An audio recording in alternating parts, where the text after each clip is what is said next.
It's now my pleasure to introduce our next speakers, Kennedy Alexis, who is a product manager and U.S. Digital Core Fellow with the United States General Services Administration, and Yan-Yin Choy, product manager at Nava.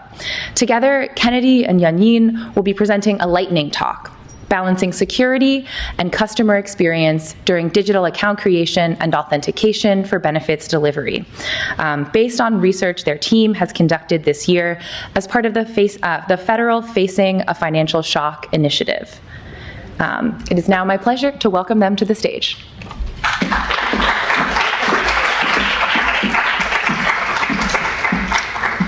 Good morning, y'all. My name is Yan-Yin. Good morning. Pronounced she, they, and I'm here with Kennedy, and we're really excited to be here to share some highlights from our draft playbook on balancing security and customer experience for digital account creation and authentication for public benefits delivery. So a little bit about FFS. FFS was established in 2021 under Executive Order 14058, transforming federal customer experience and service delivery to rebuild trust in government. FFS is an interagency team that works to overcome a number of different barriers to accessing safety net benefits, with the goal of helping people to apply under 20 minutes, get a determination in 1 day, receive benefits within 1 week, and submit data only once. So how did our team get here? Last summer, the FFS Medicaid Unwinding team went out to support states in improving their Medicaid delivery processes. On the journey to completing 90 million renewals, one of the most common pain points was digital account management. Digital account management systems sit at the heart of benefits delivery. A well-designed system ensures benefits are delivered to the right people through online channels that balance accessibility and security. Our team specifically focuses on digital account authentication and digital account creation. So our research focused on two types of users: state benefit program delivery teams and IT teams. The program delivery teams want to maximize the delivery of benefits to eligible applicants and reduce administrative burden for these applicants and the staff, whereas the IT teams want to ensure that their systems are secure and protect the privacy of data. They find it challenging to align and agree on these digital account management systems in a way that addresses both of their priorities and are consistent with complex and sometimes conflicting state and federal policy requirements. Our research approach, it includes synthesizing information from 11 state benefit system digital account management workflows, and analysis of federal regulations from NIST, CMS, FNS, and OMB, and interviews with state-level benefits programs and IT staff on their experiences with digital account creation and authentication. We also looped in these states for an iterative feedback sessions to understand how they can impact our playbook. So we put together this draft playbook on authentication and account creation for public benefits with a focus on Medicaid and SNAP. And we hope that our playbook can help state programs, delivery, and IT teams understand and demystify federal guidance on authentication and account creation, and identify approaches to these tools in a way that balances usability, security, reliability, and equity. So this is an example of our playbook, a journey map from our playbook, which I'll walk you through. Elise is our user persona. She's a single mom of 4 who's recently widowed. She wants a higher paying long-term job, but fears losing her benefits. In the discovery phase, Louise identifies the need for benefits and then finds the application. Although it's common to set up authentication at the beginning, it may not be the best for, it may not be the best option for an account. After submitting the application, again,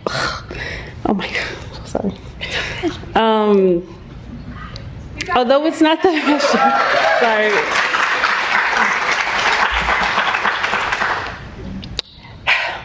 Although it's common, it's not the best because it creates multiple barriers for the user. After submitting the application, Elise has access to her account, which allows her to review her application status, renew, and update the application. To reiterate, it may not, although this is a typical journey, it may not be the best when considering regulations from federal guidances, security, or user experience. So this brings us to one of our research insights, which is that states want clarity when to trigger authentication and account creation in the application workflow in a way that balances usability and security. Of the 11 state benefit application workflows that we analyzed, 45% of them don't provide an option to the user to apply with only their name, address, and signature. This conflicts with guidance from FNS for SNAP applications. When teams are requiring account creation and authentication before application submission, applicants may become overwhelmed with complex questions, and it may delay their time to submit the application and access their benefits. Which is why in our playbook, we recommend minimizing these digital account management tools, account creation, and authentication as a barrier to applying for and accessing benefits. One way to do this is to put these tools at the end of the application workflow. And on the right here, you'll see an example of one of our journey maps where we do place it at the end of the application workflow, and we provide some pain points and opportunities. The reason why we suggest doing this is because it can help applicants focus on applying and completing their application for benefits, and it helps reduce cognitive load, especially in cases where applicants are expected to complete the process in a single sitting. It also helps prevent confusion around setting up MFA if it's required by the system, and it's an approach that complies with guidance from FNS. Another insight that we found were that state IT and program teams would appreciate clarity on how to implement authentication and account creation in a way that balances security and usability. For example, most states have complex password requirements. Some of them experience high volumes in password reset, request, and duplicate accounts. Did you know that in 2013, one state received up to 900 password reset questions, up from 520 in 2018? These high volume of password resets may increase burden on caseworkers and call centers, resulting in delays to benefits.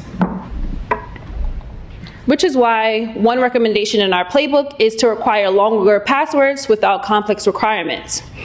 This improves usability by improving memorability of the passwords. It reduces friction for the user. It lessens impact on caseworkers and call center employees, and helps users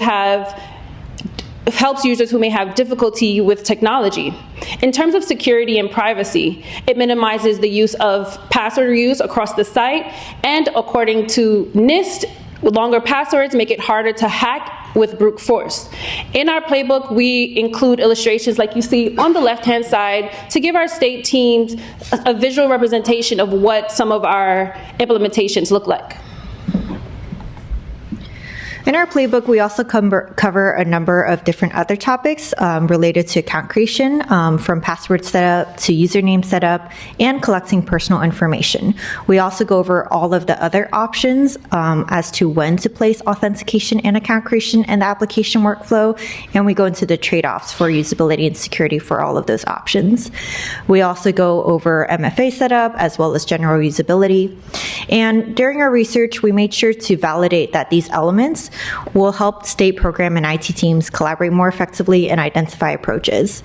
That's why we included design patterns like the ones you saw before, metrics that will help states understand what their baseline is and evaluate and measure their progress, examples of states implementing best practices, because we heard during our research that states don't want to be the first to implement something new, and defining key terminology to make sure that teams are aligned on their understanding of these basic principles on account creation and authentication. And lastly, we make sure to clarify the federal guidance from NIST, OMB, CMS, and FNS so it's easier to understand which requirements are requirements or recommendations. So what's next? We're currently in the process of finalizing our playbooks. The final playbook will be published on a Facing Financial Shocks website on performance.gov.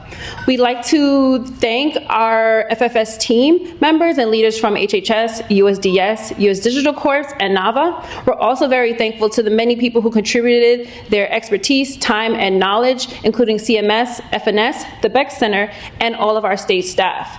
As I mentioned earlier, my name is Kennedy Alexis. If you have any questions, feel free to come up to Yan-Yin and myself while we're here, or contact me at the email above. Thank you so much.